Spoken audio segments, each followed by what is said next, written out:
The cardboard boxes smell faintly of dust and lemon cleaner. Afternoon sunlight filters through the thin curtains of my new apartment, a single-bedroom unit with creaky floors and a window that doesn't quite shut all the way. I can hear the hum of traffic below, people going places. I used to have a place too, one that felt steady. Until my parents decided I wasn't their responsibility anymore. I set a framed picture on the shelf, my mom, my dad, and me at Lake Crescent, years ago. Their smiles are bright, their arms around me. It looks like love. It always did, until I started noticing how conditional it was. There's a letter on the counter, the one I still can't bring myself to throw away. Notice of account closure. The joint bank account I had with them gone. They called it tough love. I call it abandonment. The phone buzzes. I glance at it, hoping maybe it's them. But it's only a reminder for my new job. Orientation at 9 a.m. tomorrow. I exhale and keep unpacking. A pot clinks against another, echoing too loud in the empty space. From the corner of my eye, my 6-year-old son, Carter, sits cross-legged on the floor, coloring quietly. His blonde hair flops into his eyes. He hums the same tune my dad used to whistle when fixing things around the house. "Mom," he says without looking up, "are Grandma and Grandpa still mad?" The question lands like a pin drop in water, small but rippling deep. I crouch beside him. "They're just taking a break," I say softly. Carter's crayons pause mid-stroke. "From us?" My throat tightens. "No, honey. Just from me."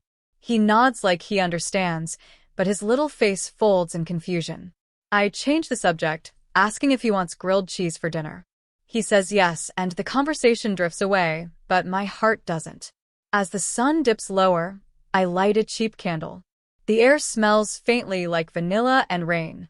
I try to focus on the small things. My job starting tomorrow, Carter's drawing taped to the fridge, the fact that the rent is paid for the month. But behind that thin wall of calm, there's a dull ache, a need for someone to say, "You're doing great." The kind of affirmation I gave freely, but never received. I check my phone again. No new messages. The last text from Mom still sits there, 3 weeks old. "We've decided to stop helping you financially. You're an adult. Figure it out." There was no "love you," no "we're proud of you." Just a signed-off silence. The rain starts outside, tapping against the glass. I watch droplets race each other down the pane. Carter giggles from the living room, making his paper airplane crash land into a pile of pillows. For a moment, I let myself smile. He deserves better, a version of me that isn't constantly breaking and rebuilding. I sit at the small table, open my laptop, and pull up job listings for weekend shifts. The glow from the screen paints the room a pale blue. I scroll, click, apply. Again and again. A notification pops up, a bank balance alert. I almost don't open it. When I do, the number makes my stomach drop. $23.62. That's it. The flickering candle catches my eye. I whisper, almost to myself, "We'll be okay." But even I can hear the tremor in my voice. I reach for my phone one last time. The wallpaper, me and Mom at my college graduation, stares back. I tap the screen off, unable to keep looking. Outside, thunder rolls in the distance. Carter curls up beside me with his blanket, and I pull him close. "I love you, Mom," he murmurs, half asleep. My heart aches in a way words can't cover. "I love you too, buddy." The lights flicker once, then steady again. The room feels heavier somehow. Hope flickers, not gone, but fragile, like a candle fighting the wind. And in that dim glow, I realize, maybe this is how rebuilding begins. Quiet, lonely, but honest. The following Saturday, I drive to my parents' house. Not because they asked me to, because I still can't let go of the hope that maybe they didn't mean it. The old two-story on Oak Ridge Lane looks the same. White shutters, rose bushes trimmed neatly, wind chime rattling in the soft breeze. I used to love that sound. Now, it feels like it's mocking me, calm, cheerful, unbothered. Carter hums in the back seat, holding a foil-covered dish in his lap. "You think Grandma will like the pie, Mom?" "Of course she will," I say, forcing a smile that doesn't reach my eyes. I spent the last 2 nights baking it. My mom's favorite, peach crumble with a touch of cinnamon. I thought maybe showing up with something familiar would soften her heart. Maybe she just needed time. Maybe she'd see Carter and remember what family is supposed to feel like. I park at the curb and breathe in. My hands are sweating against the steering wheel. The house looks smaller than I remember. Maybe it's me. I've grown past it. We walk up the steps. The doormat still says, "Home sweet home." I almost laugh. I knock. Once. Twice. I hear footsteps inside, then silence. After a long pause, the door opens halfway. My dad stands there, gray at the temples, wearing that same disappointed expression he's perfected over the years. "Dad," I start softly. "I just wanted to." "We told you not to come around right now," he cuts in. His voice is calm but cold. I swallow hard. "I brought Mom her favorite pie. I thought maybe." He glances at it, then at me. "We don't need it." Behind him, I catch a glimpse of my mom in the living room, pretending to adjust the blinds. She doesn't look up. Carter tugs my sleeve. "Grandma," he says, his voice small. My mom freezes for half a second, then walks toward the hallway, away from us. Something inside me cracks quietly. Dad sighs, as if my presence is an inconvenience.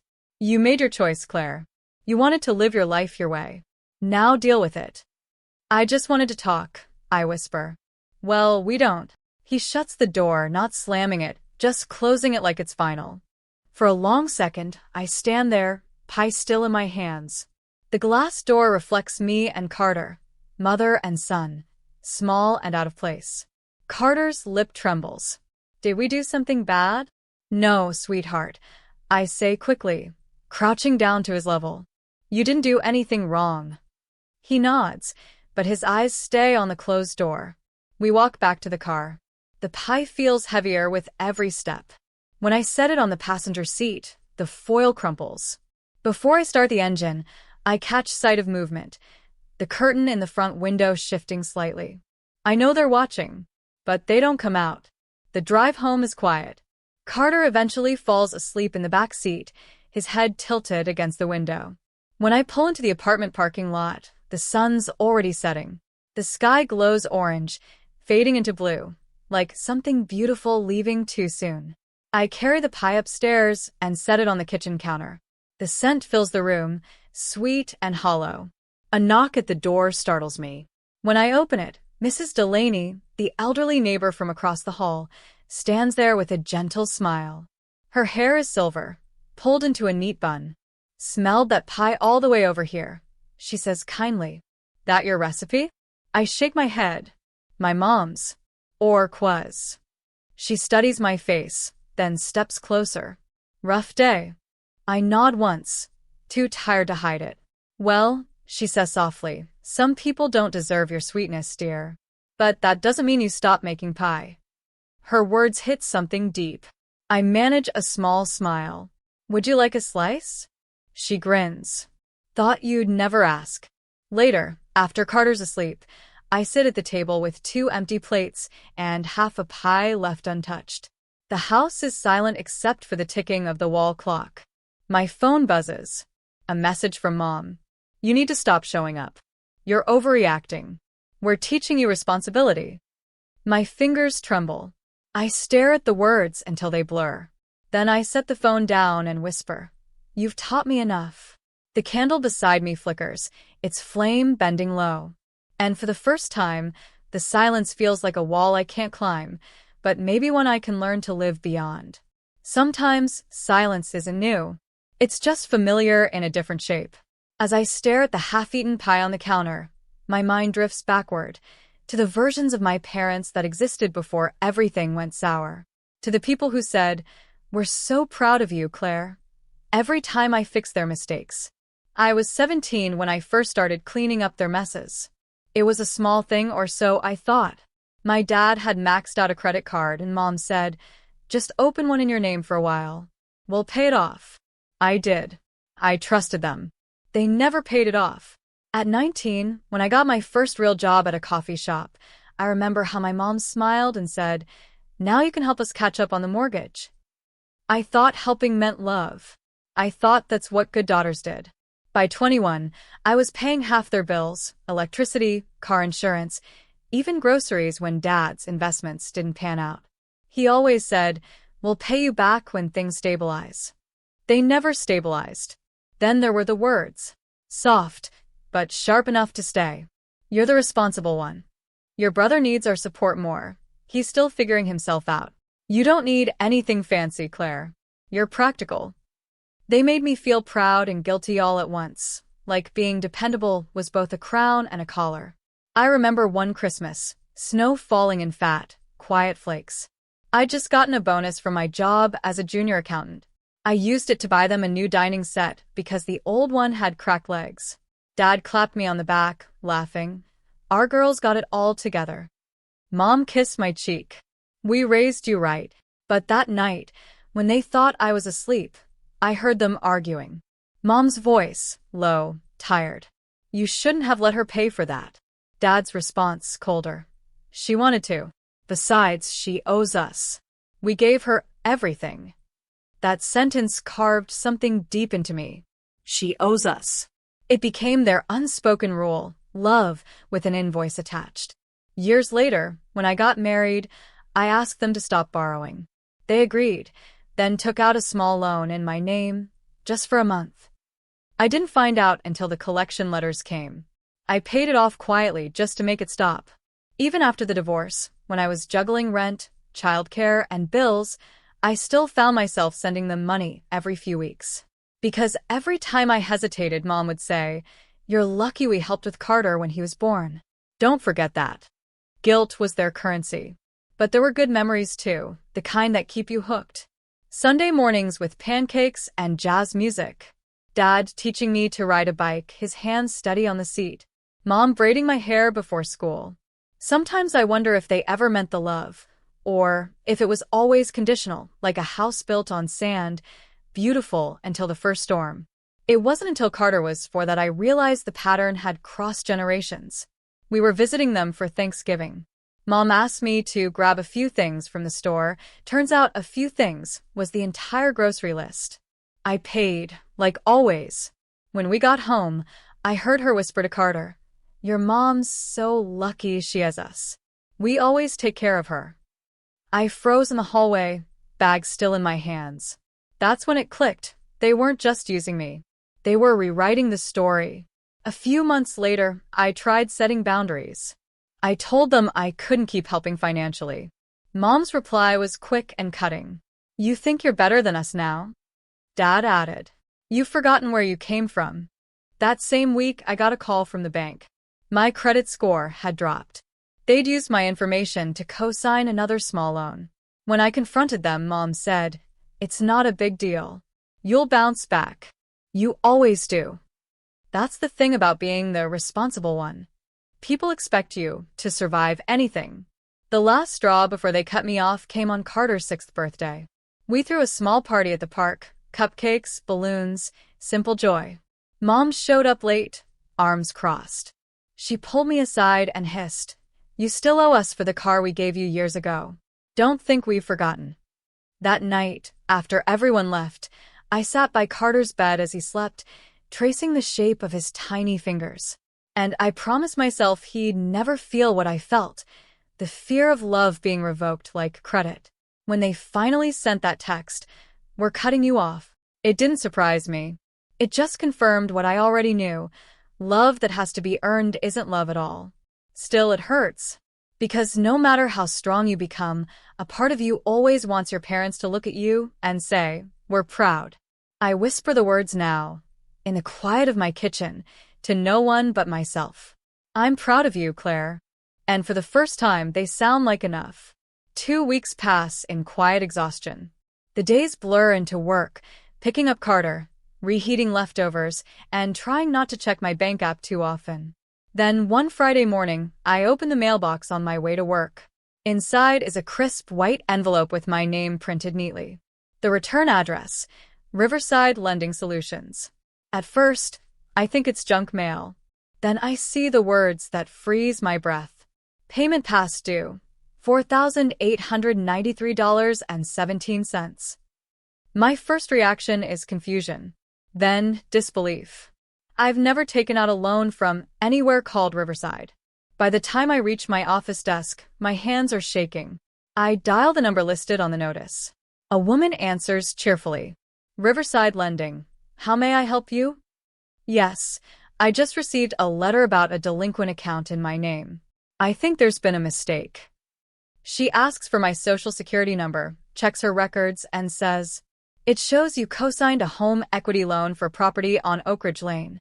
Oak Ridge Lane. My parents' address. My pulse spikes. That's not possible. I didn't sign anything.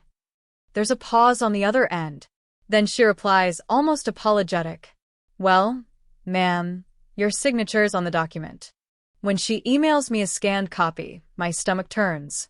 It's my name, my handwriting, or a close imitation of it. Someone traced my signature. I hang up and just sit there, staring at the screen. The world around me blurs. Phones ring. Coworkers chatter. None of it feels real. By noon, I'm in my car, gripping the steering wheel hard enough to make my fingers ache. I drive. I don't even remember deciding to until I end up back on Oak Ridge Lane. Their house looks perfect, as always. Freshly mowed lawn. New patio furniture. There's laughter coming from inside, voices, clinking glasses, a party maybe. I park across the street and just watch. They're celebrating. For a second, I wonder if they even realize what they've done. If they know the credit damage, the calls, the way my stomach knots every time I open the mail. Then I realize they probably do. They just don't care. My phone buzzes. Another message from Riverside.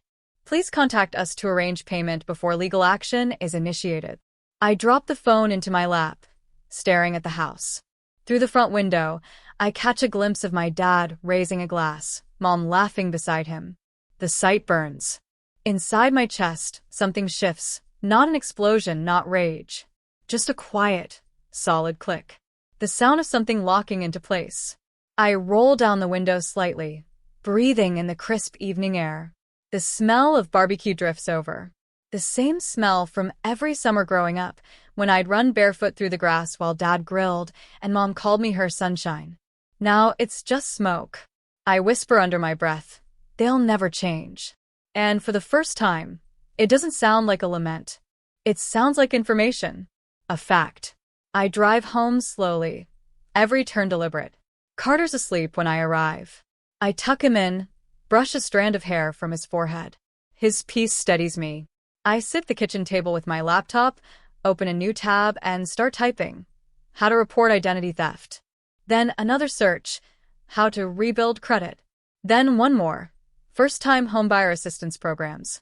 At some point, the candle burns down to a stub, and the apartment falls dark except for the screen's glow. But I keep typing. Each click feels like reclaiming a piece of something they took. Time, trust, control. I draft an email to a legal advisor, explaining everything. My voice doesn't shake. My hands don't tremble. By the time I close the laptop, dawn is touching the window blinds, painting the room gold. Carter stirs in the next room. The city wakes up. I sip cold coffee and whisper, "Enough." And for the first time, the word doesn't hurt. It hums like power, low and steady in my chest. Outside, the world keeps moving, but I'm moving too now. Not away from the pain, but toward something better. Toward a plan.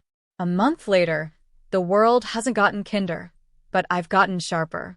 The credit collector stopped calling after my attorney, Rachel Monroe, sent a formal notice of fraud. Rachel's firm voice and calm logic were the first kind things I'd heard in weeks. "They forged your signature," she said, flipping through the scanned forms. "Classic family fraud. Happens more often than you'd think." I tried to laugh, but it came out broken. "You mean parents doing this to their own kid?"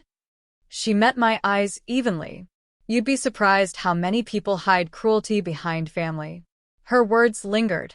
Now, every morning, I drop Carter off at school, drive to work, and spend my lunch break researching credit repair, legal rights, savings programs. I stop waiting for apologies. I stop expecting them. One evening, after Carter's asleep, I scroll through a real estate listing site just to torture myself with dreams. Then one picture catches me. A small, two-bedroom house on a quiet street. White picket fence, faded blue shutters. It's nothing like my parents' polished perfection. It's smaller. Real. The listing says, fixer-upper with potential. Price to sell. I call the number, half expecting the line to go dead. But a man answers, Ethan Briggs, the realtor. His voice is warm, steady. Hi, I'm interested in the property on Brookhill Drive, I say, my heart thudding. He tells me it's still available, that he can show it tomorrow evening. The next day after work, I meet him there. The house smells faintly of dust and pine. There's a leaky faucet in the kitchen, cracked tiles in the bathroom, but sunlight pours through the windows, soft and gold. Ethan smiles when he sees my expression. It's got character, he says. I nod, running a hand along the old banister. It's got honesty. He glances at me curiously. You looking for your first home? Yes, I say after a pause. For me and my son. Somewhere we can breathe. He hands me a packet of papers. You'd be surprised what you can afford when you stop letting people tell you you can't. That night, I can't sleep. I keep seeing the way the light hit the kitchen window, like it was waiting for us. By morning, I've made my decision. It takes 3 weeks of paperwork, meetings, and cautious budgeting. I dip into every savings I have and take on a few extra freelance projects. Rachel helps make sure the fraudulent debt won't affect the approval. When the bank officer calls to say my mortgage is cleared, I just sit there in silence, staring at the wall. Then I laugh, the first real laugh in months. On the day I get the keys, Carter and I stand in front of the little blue house. The grass is patchy, the fence chipped, but to me it's perfect. Is this really ours? He asks, eyes wide. I nod, kneeling beside him. All ours, baby. He runs to the porch, spinning in circles, laughing. His joy echoes through the empty space, bouncing off the bare walls and into my bones. We eat pizza on the floor that night, using paper plates, surrounded by boxes and hope. At one point, Carter looks at me and says, Grandma and Grandpa will like it here. The air stills for a second.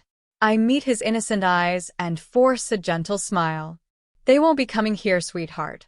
I say softly. This house is for people who love us right. He blinks, then nods slowly, as if he understands more than I think. Later, when he's asleep in his sleeping bag, I step outside with a mug of tea.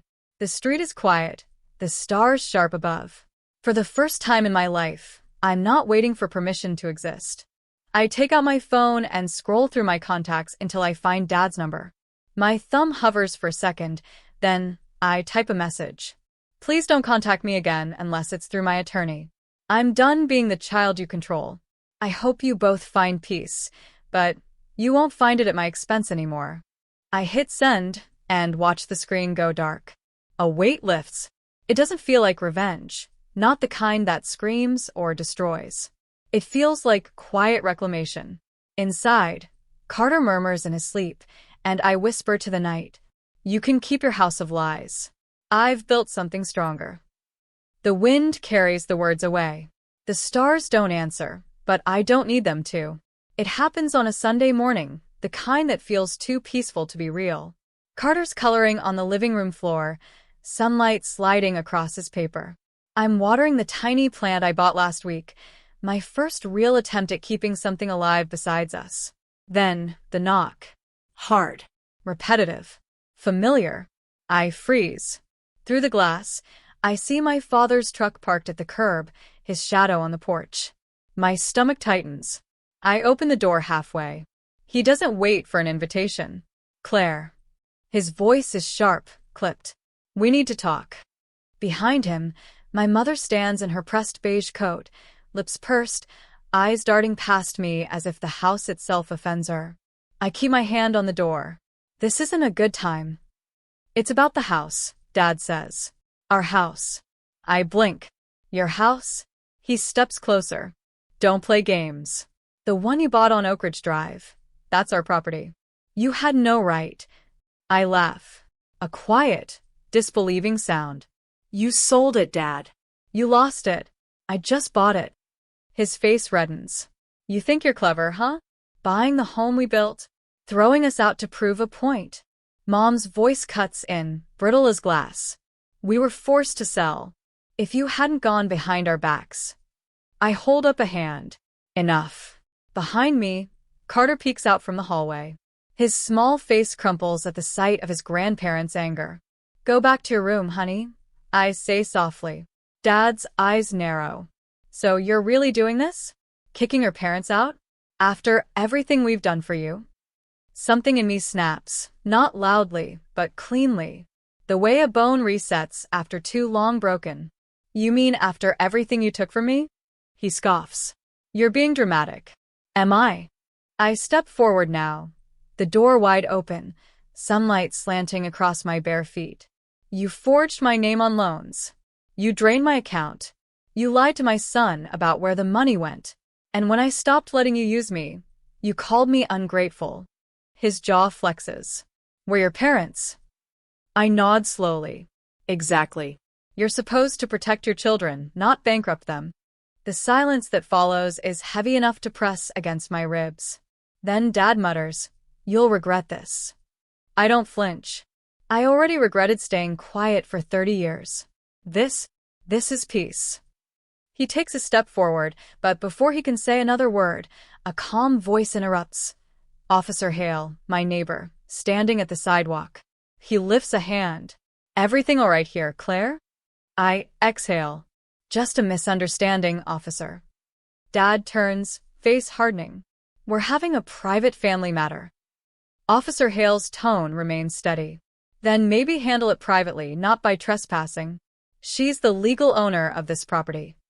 The color drains from my father's face. You checked. I didn't have to, Hale says, pulling his sunglasses down slightly. Everyone in town knows the sale record. You two need to leave now. For a second, I think Dad might argue, but Mom tugs his sleeve, her voice tight. Let's go. They retreat toward the truck, the sound of gravel crunching under their shoes. Before the door closes, Mom looks back at me. You'll be sorry, she says softly. I meet her eyes and smile. No, Mom. I'll be free. The truck pulls away, leaving behind only the echo of their anger and the smell of dust. Inside, Carter stands quietly in the hallway. His voice trembles. Did I do something wrong? I kneel, pulling him into my arms. No, baby. You did everything right. He looks up. Are they gone? Yes, I whisper, brushing his hair back. And we're safe. He nods, still clinging to me, his small heartbeat steady against mine. Later, as dusk settles, I sit on the porch with a glass of water, watching the sky fade from gold to indigo. The air feels lighter, sharper, like the first breath after surfacing from deep underwater. I replay the confrontation in my mind, expecting to feel guilt. But there's only relief. I didn't scream. I didn't beg. I just said no. It's astonishing how much power can live in a single word. When the stars appear, I whisper to the quiet. This time, I stood up and nothing broke. Inside, Carter sleeps soundly. Outside, the world hums with possibility. The morning after the confrontation, the house feels too quiet. I wake up early, expecting another knock, another fight. But the only sound is Carter humming softly as he eats his cereal. He smiles when he sees me, a simple, unguarded smile that hits harder than any apology ever could. We sit together at the table, sunlight streaming through the window. For the first time, there's no dread pressing against my chest. Just stillness. Later that day, I step outside to grab the mail and nearly trip over a small basket left on the porch. It's wrapped in a blue towel, with a note tied around the handle. Saw what happened yesterday. You're not alone. Martha, from next door. Inside the basket are fresh muffins, a few apples, and a tiny potted lavender plant. I stand there for a moment, blinking hard. Then I laugh, a soft, surprised laugh, and carry it inside. Over the next few days, more small kindnesses appear. A bag of groceries from Mr. Reyes, the retired teacher across the street. A handmade card from the twins next door that says, "Welcome home, Miss Claire and Carter." A call from Ethan, the realtor, checking if I need any help fixing the leaky faucet. The world that used to ignore me suddenly feels alive with quiet goodness. And for once, I let people care. Carter notices too. He spends afternoons drawing in the front yard while I sand the old porch railings. When Martha walks by, she waves and calls out, "That color suits you both." The paint under my fingers, a soft seafoam green, feels symbolic. Fresh. Calm. Each brushstroke feels like rewriting history. At night, I start tracking our expenses in a small notebook. The numbers are modest but clean. No secret debts. No forged signatures. Just truth. I budget every dollar, even the coins in the jar by the sink. And somehow, at the end of each week, there's still a little left over. It's not wealth, it's peace. One evening, Ethan drops by to check on the plumbing. He kneels under the sink, muttering about outdated pipes, while Carter chatters nonstop beside him. When the faucet finally stops leaking, Ethan wipes his hands and smiles. Fixed. No charge. I shake my head. You didn't have to do that. I know, he says, glancing around the room. But sometimes people deserve a fresh start, and this place feels like one. For a second, I can't speak. Thank you, I finally whisper. He nods once, then adds quietly, "Your parents, they don't define you, Claire. Not anymore." After he leaves, I stand in the doorway, watching his car drive off into the fading light. Carter tugs my sleeve. "Mom, can we bake something for everyone? You know, like muffins?" I smile. You read my mind. We spend the next hour mixing batter, spilling flour, laughing so hard we forget the past ever existed. By morning, the kitchen smells like sugar and vanilla. We deliver plates of muffins to the neighbors, Martha, Mr. Reyes, even Officer Hale. Each smile, each thank you, stitches another piece of me back together. That night, after Carter falls asleep, I sit on the porch again. The lavender plant Martha gave me is blooming under the moonlight. I reach out and brush my fingers against it, inhaling the faint, clean scent. It reminds me of something my father once said when I was little. "You can't grow flowers in rocky soil, Claire." Maybe he was right. You can't, not when the ground is poisoned. But if you walk away, if you find new ground and start again, the flowers come on their own. In the distance, laughter drifts from a neighbor's yard. I close my eyes and let it sink in. For the first time in years, the silence around me doesn't feel empty. It feels earned. The house, my house, hums quietly, like it's finally exhaling too. And somewhere deep inside, I know, we're not surviving anymore. We're beginning. 6 months later, the house looks completely different, and so do we. The peeling paint is gone, replaced by soft green walls and white trim. The garden out front blooms with sunflowers and marigolds, Carter's favorites. Every weekend, we plant something new: mint, basil, tomatoes. He calls it our little jungle. Inside, the kitchen smells like cinnamon and fresh bread. The radio hums softly as I roll dough on the counter. Carter's laughter echoes from the backyard, where he and our neighbor's dog chase each other under the maple tree. This is what peace sounds like. I've started freelancing full-time, bookkeeping for local small businesses. Numbers have always been my refuge. They don't lie, don't twist, don't guilt. They balance. Each invoice I send feels like reclaiming a piece of myself. I keep a framed note above my desk that reads, "Stability is quiet joy." Martha gave it to me one morning over coffee. She said it reminded her of me. Sometimes, Ethan drops by to help fix small things, a loose hinge, a squeaky window. He never oversteps, never assumes. Just shows up. Last week, he brought over a second-hand bird feeder. "Thought Carter might like it," he said. Now, every morning, a parade of tiny finches and sparrows fill our yard with song. The life I used to chase, approval, validation, being the good daughter, doesn't even tempt me anymore. What I have now is better. Realer. Still, sometimes, ghosts try to find their way back. It starts with a letter. One afternoon, I find an envelope in the mailbox. No return address, but unmistakable handwriting. My mother's elegant cursive. My hands tremble as I open it. "Claire, we're struggling. Your father's health isn't good, and we lost the apartment after the sale. Maybe it's time to talk. We're still family. No apology. No acknowledgement. Just expectation, dressed up as sentiment. I sit at the kitchen table, the letter open beside my coffee. For a long time, I stare at it, feeling old instincts rising. The guilt, the obligation, the ache of wanting to fix everything. Then Carter runs in, cheeks flushed, holding a wildflower he picked from the garden. "For you, Mom," he says, placing it in my hand. The world narrows to that single moment, his smile, the sunlight, the warmth. And just like that, the guilt fades. I fold the letter neatly and slide it into a drawer, not out of spite, but closure. Then I take out my phone and type a short message. "I wish you both peace. But I've built my own." I hit send, no fear, no hesitation.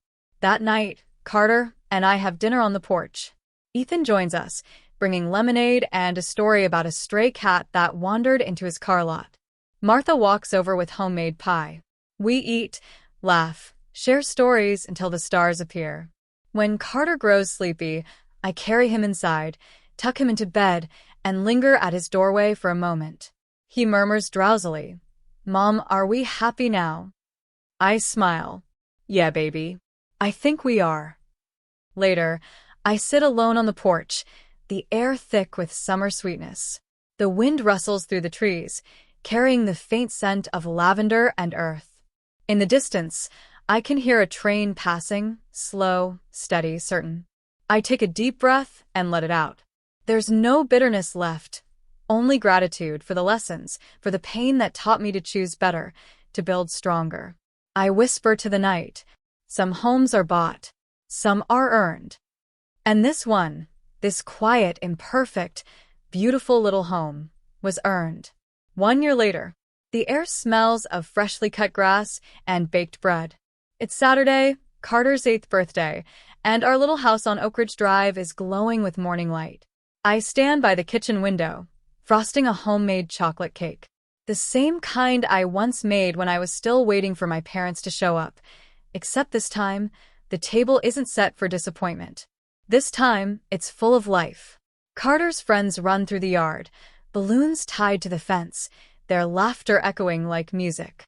Martha's arranging flowers in a mason jar. Ethan's manning the grill, flipping burgers with his usual calm grin. Everything feels right. The house that once echoed with silence now hums with joy. Every wall holds a memory that's mine. Laughter, music, peace. No shouting. No shame. Just home. After lunch, Carter runs over to me, frosting on his nose. "Mom, come outside. We're doing the treasure hunt." I follow him out to the garden, heart full. The sun paints everything gold, the fence, the flowers, his hair. For a second, I just watch him, overwhelmed by gratitude. I think about how far we've come, from the debt, the betrayal, the fear. From the day my parents slammed a door in my face, to the day I bought the house behind it. Sometimes life writes poetry in irony. Later that afternoon, when the guests leave and Carter's asleep amid a pile of wrapping paper, I find a small envelope slipped under the front door. No name, no stamp, but I know the handwriting instantly.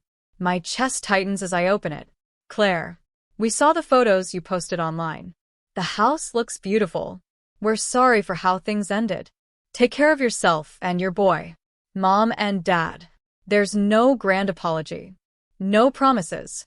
But, for the first time, it doesn't feel hollow. It feels final. I place the letter on the table beside Carter's handmade birthday cards. Then, I take a pen and write my own note beneath theirs. Forgiven, but not forgotten.